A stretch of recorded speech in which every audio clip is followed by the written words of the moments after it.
Hey there guys, welcome back to another deck profile with yours truly, Paul Reissmann. Today we are jumping into Reflect and Refrain, the OG Children Twin Rulers, but now with a little bit of a twist. We are playing those who observe the inevitable. Wow. Which don't absorb them, just observe them, right?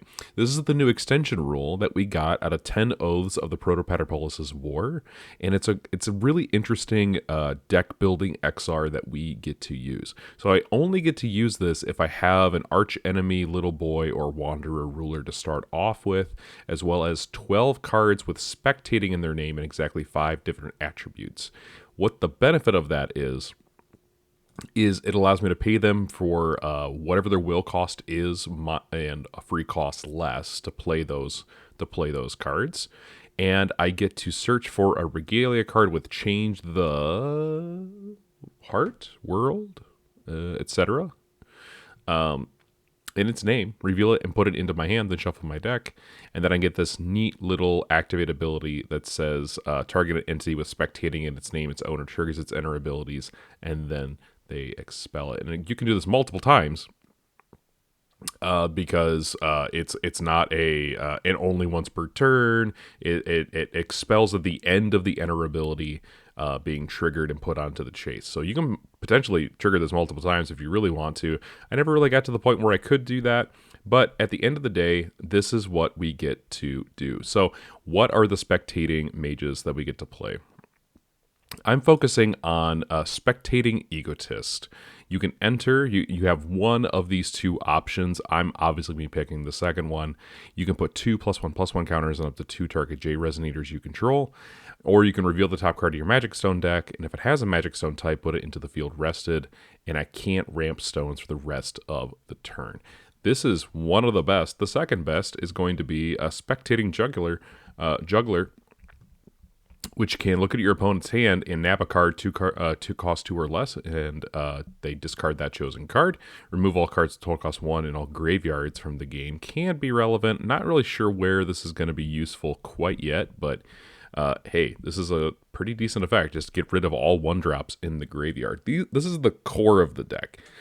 Juggler and Egotist are going to be really, really important. I have to play a couple of Spectating Magician to round it out. I only have a couple of targets for this, so in future builds, I might see if there's a way that I can make use of my 1-cost chance from the graveyard. Things like Light Lightning and Attack Order are going to be really, really helpful to reuse throughout the game. So if I have a few additional, like 1 or 2 one-ofs just to be able to recast those, that's really, really helpful. We are playing the 1 Spectating Swords Mistress. You can discard a card at random, and if I do, I can draw 2 cards. So if I'm feeling really low, or if I have a dead card in my hand, this is a good way of just getting that. This card can also deal 1,000 battle damage to target J/Resonator another player controls. So just as a form of removal, it's kind of useful for that. Last but not least, we have the Preacher. If your opponent's life is higher than your life becomes your life multiplied by 2 instead. Put target non-chant card with total cost 1 from your graveyard into your hand. So that can recycle things like your piggy bank or your Lorites, which is actually kind of useful overall. So what are we doing with this? We are trying to get what I'm trying to do is I'm trying to get a Spectating Egotist on turn 2, so that way we can start ramping stones and getting ahead of our opponent. Of course, we start off with Change the World, which is really, really helpful for ramping magic counters in this deck. This deck cares a lot more about magic counters than others, and so we're also playing the Magical Rabbit to deal a bunch of damage and gain a bunch of life due to the Drain ability. This card is actually really, really easy to get online now that we have access to Change the World right off the bat, so this card is a mandatory 4-of as far as I'm concerned. To a lesser degree, we're playing Piggy Bank. This is just good removal to have in the deck in general. The spectating cards do not gain quick cast from the XR. They just get cheaper. So that's a little unfortunate, but this is a really good way of not only accomplishing the goal of keeping things off my opponent's board and gaining magic counters, it's also really good to use with Preacher later in the game.